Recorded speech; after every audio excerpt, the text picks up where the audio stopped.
Legenda Sang Monster, Chapter 57. Rapat yang tertunda.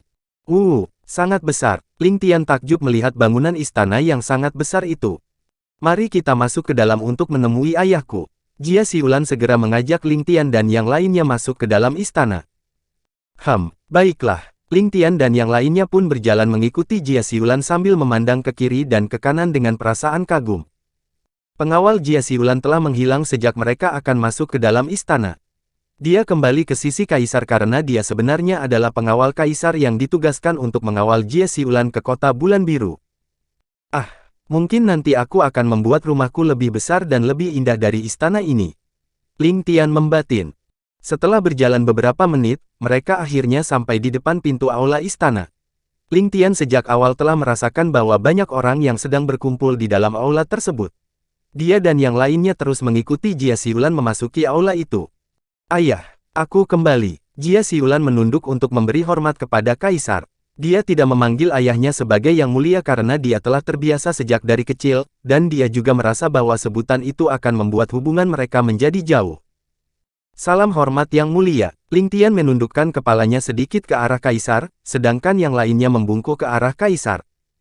Lancang, orang-orang yang berada di dalam aula istana segera berteriak ke arah Ling Tian. Kaisar hanya menganggukkan kepalanya, dan mengangkat tangannya untuk menahan orang-orang tersebut yang terlihat akan menyerang Ling Tian. Dia juga sebenarnya sangat terkejut melihat tindakan yang dilakukan Ling Tian, sebab Ling Tian terlihat sangat tenang saat berhadapan dengannya. Sebagai seorang kaisar, dia pun selalu menjaga ketenangannya dan tidak terpengaruh dengan hal-hal kecil seperti itu. Ling Tian menyunggingkan senyum khasnya saat mendengar teriakan dari orang-orang tersebut yang ditujukan kepadanya. Kakak, akhirnya kamu kembali. Kamu pergi kemana selama ini? Mengapa kamu tidak mengajakku? Seorang bocah laki-laki berusia sekitar 9 tahun berkata kepada Jia Siulan dengan nada sedih. Kuner, aku dari melakukan perjalanan yang jauh, sehingga aku tidak bisa membawamu bersamaku. Jia Siulan berkata lembut kepada bocah tersebut. Itu adalah adiknya yang juga sebagai putra mahkota, bernama Jia Kun. Meskipun mereka terlahir dari ibu yang berbeda, tapi Jia Kun sangat manja kepada Jia Siulan, sehingga Jia Siulan sangat menyayanginya. Ayah, ini adalah teman-temanku dari kota bulan biru. Jia Siulan memperkenalkan Ling Tian dan yang lainnya. Ini adalah Ling Tian, yang ini adalah Ling Han, saudara Ling Tian. Yang ini adalah Su Mei, dan yang di sebelahnya adalah Lin Yue. Sedangkan yang ini adalah Paman Zhang Xuan. Jia Siulan berkata sambil menunjuk ke arah mereka satu persatu. Salam hormat yang mulia. Sekali lagi mereka membungkuk, kecuali Ling Tian yang hanya menundukkan kepalanya lagi. Akhirnya kaisar mengetahui bahwa pemuda yang semula hanya menunduk itu adalah Ling Tian. Orang-orang tadi yang akan menyerang Ling Tian segera terdiam. Mereka semua langsung memeriksanya dari atas ke bawah, kemudian mereka menggelengkan kepalanya karena tidak menemukan sesuatu yang istimewa dari Ling Tian. Aku mendengar rumor bahwa ada seorang pemuda bernama Ling Tian yang dijuluki monster oleh para penduduk. Apakah Ling Tian yang dimaksud adalah kamu? Kaisar bertanya dengan nada tenangnya. Itu hanya rumor yang mulia, dan yang mulia tahu sendiri bahwa rumor selalu melebih-lebihkan. Mungkin itu bukan aku yang mereka maksudkan sebab nama Ling Tian cukup banyak di benua langit ini. Ling Tian menjawab santai. Tapi Ling Tian yang dirumorkan adalah Ling Tian yang berasal dari kota bulan biru, dan kebetulan kamu juga berasal dari sana. Kaisar bertanya menyelidik.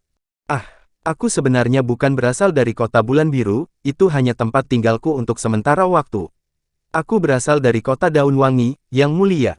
Ling Tian tersenyum tenang. Benarkah itu Siwer? Kaisar berbalik ke arah Jia Siulan. Itu benar ayah. Jia Siulan tidak menjelaskan semuanya kepada kaisar karena masih banyak orang yang berada di dalam aula itu. Baiklah. Bawa dulu teman-temanmu ke ruang tamu, sebab aku masih memiliki hal yang penting untuk dibicarakan dengan para pejabat lainnya. Kaisar berkata pelan. Terima kasih yang mulia, tapi itu tidak perlu, kami akan segera pergi dari sini. Jadi kami sekalian pamit kepada yang mulia. Ling Tian menundukkan kepalanya lagi untuk memberi hormat kepada kaisar. Lancang, beraninya kamu menolak perintah kaisar. Aku tidak peduli lagi apakah kamu seorang monster atau tidak. Seorang pria parubaya segera berdiri memarahi Ling Tian.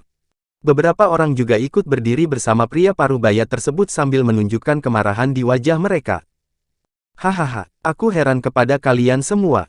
Sejak awal kalian terus berteriak kepadaku dengan keras di depan kaisar. Apakah ini yang sering kalian sebutkan sebagai etiket seorang bangsawan?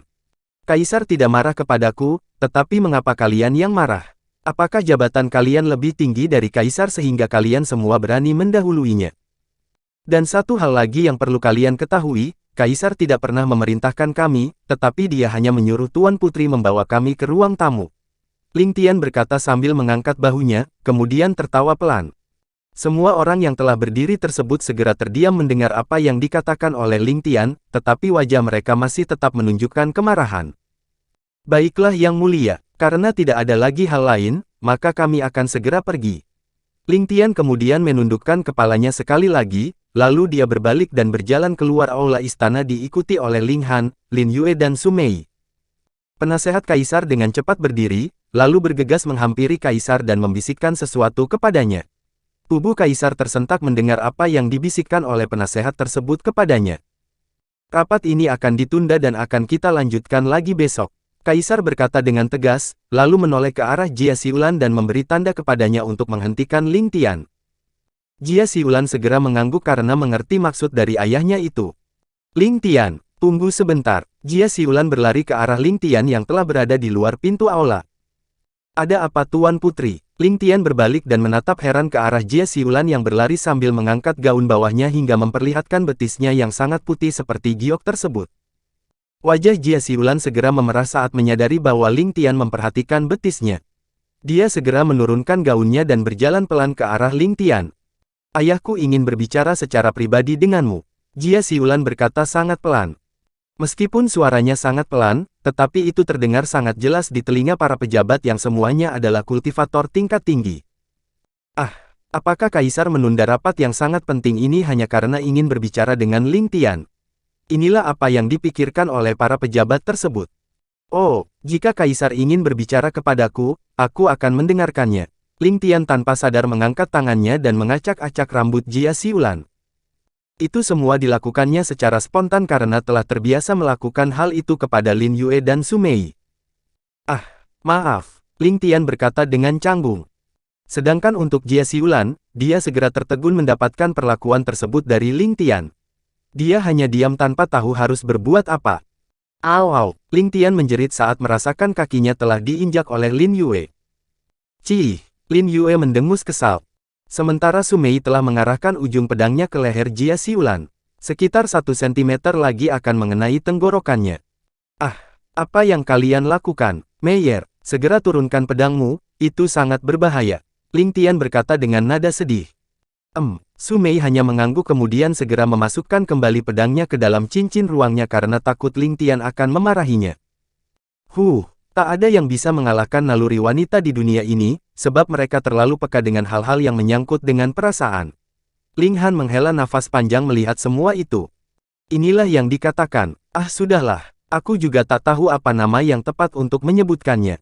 Zhang Xuan ikut membatin. Bersambung.